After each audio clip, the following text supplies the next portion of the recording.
Hi my friends. Oh, you might remember To The Fae, this beautiful pour I did some time ago. Well, it's time for me to resin coat it, and I'm really excited, and I wanted to record it because I think this will look lovely recorded, showing how the resin changes the paint, because there's metallics and glitter paint in this. I'm not going to take it off the stand. I'll see if, oh, I don't think you can really see any. They might be able to. I can't really see what you can see.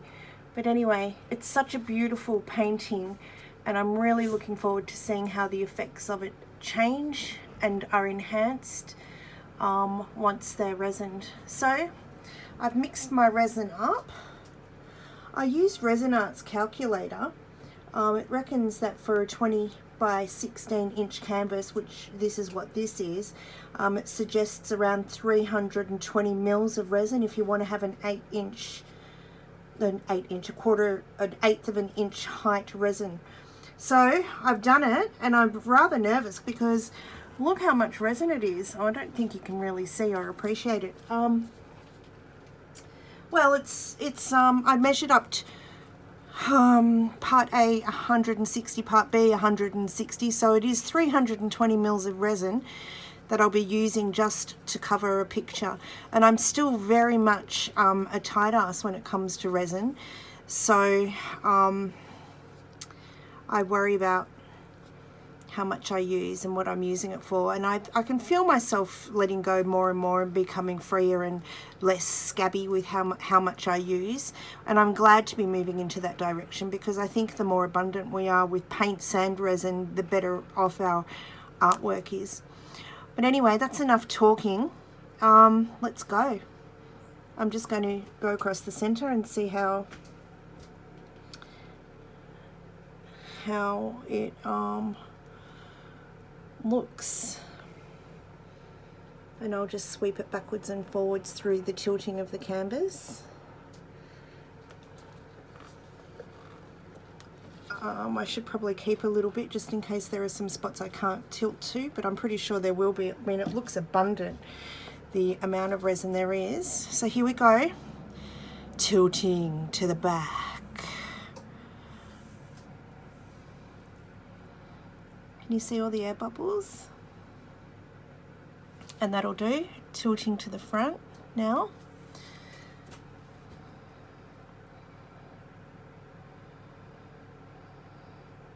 Rolling down the beautiful painting and everything it covers. There is increased vibrancy, and the glitter is just shimmering through. And that'll be about all I can tilt without losing it. I'm going to now just use my spatula stick to stretch it across to the ends of the canvas, just like so. And I'll probably be quiet now. Do you know how often I say that? I'll be quiet now, because I like being quiet in the process. But I have observed with myself, oh yeah, I like being quiet when I'm on my own. But if I'm aware that the camera is rolling, I will chatter and chatter and chatter. So within myself there is a hidden entertainer that comes out during times like this, ready to just carry on and fulfill the fantasy that I possibly have of being a stand-up comedian. And if that's the case, I really better step up my jokes, because they're pretty bad. In fact, I don't even tell any. All right. I do need to concentrate now. Gee, I'm so pleased that I decided to do that, to cover this piece in resin. It's a really, really beautiful piece that I've enjoyed doing, and I just feel that some pieces you can see when they need resin, like, or you know, not need resin, but when you see, there are some pieces you see that you can tell will very much be enhanced with the use of resin, and others where, you know, it would look nice but it doesn't necessarily enhance the picture. It just provides a nice cover, etc.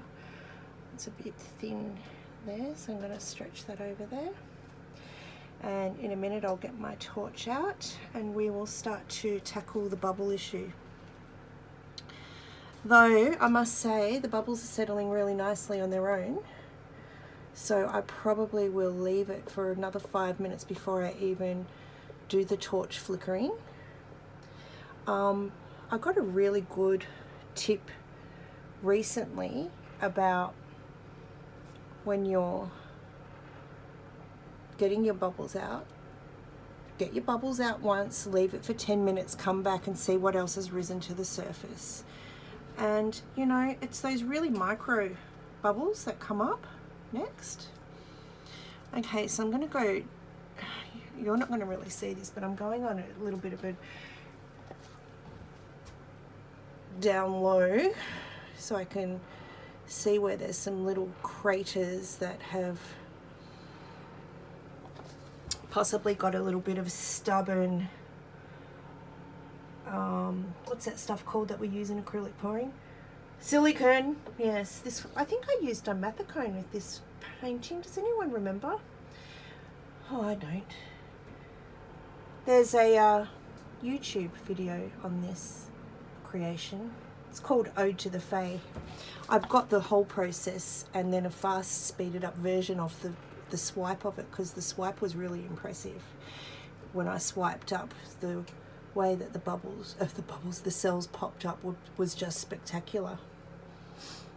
All right, I'm going to give this a flick now, but first I'm going to give it a little bit more of a tilt. I can actually see a few places where the resin is struggling to take, and I don't let that worry me. I will just let this cure and go back over that later if it needs it. You know, sometimes there's only so much you can do, and there is such an easy fix, and that's just simply doing another flood coat over it. And you do it heaps thinner than this one. You know, you would use a brush or a foam brush, noting that you can't use it again, so finding them as cheaply as possible. Though if you used a silicone brush, you can use that again, you know that. All right, I'm pretty happy with that coverage. Just bringing my fingers around the side of the canvas and just gently covering the side with a little bit of the resin. And what that does is just give it a little bit of a shine, but it doesn't get that thick coat that the top of the canvas has. And I know I've said a few times I'm going to pop those bubbles any minutes, but I'm still not ready to, it seems. No, I'm going to do them now. We're using my Big Mama. Here we go. Whoa. Just a really nice fast flick, thank you very much. Not staying on our resin at all, keeping our torch moving the whole time. And I need to stop now. It's not a piece of pour where I can just keep working it. That's me and my torch issues coming out there. All right. I'm hoping that you can really see a lot of this. It's looking really beautiful, and I really love how the resin is working with this so well. I'm not usually a name dropper, and I don't even know if this person's well known or not, but one person that has recently really been inspiring me with his particular art form is, I think it's called Art Mike or Mike Art, and he's been doing textured pieces, and boy, I have started 3 or 4 textured pieces and loving it. And I will probably get around to showing them at some point when they're evolved enough, when I'm evolved enough with the practice of doing it. Yeah. I think that should be it. I'll give this another flick in a minute. Oh no, hang on, there's some parts here that the resin hasn't wanted to stick at, so what I'm doing is just scraping the side of my cup and using that last bit to flood it. And if it doesn't grip, well, that means that there is definitely some residual there, residual of silicone.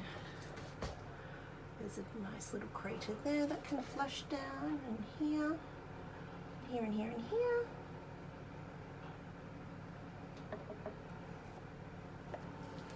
Nice. Here, here, and here. Here, here, here, here, here, here, here, here, here.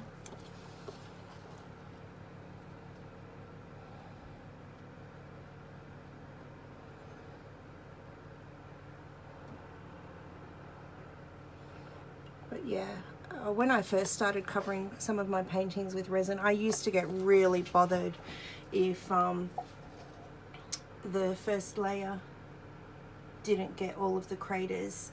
Yeah, I don't let myself get bothered like that anymore, you know.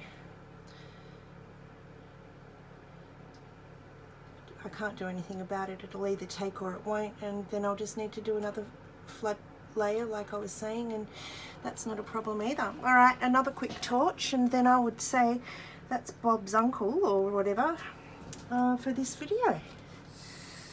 Of course I will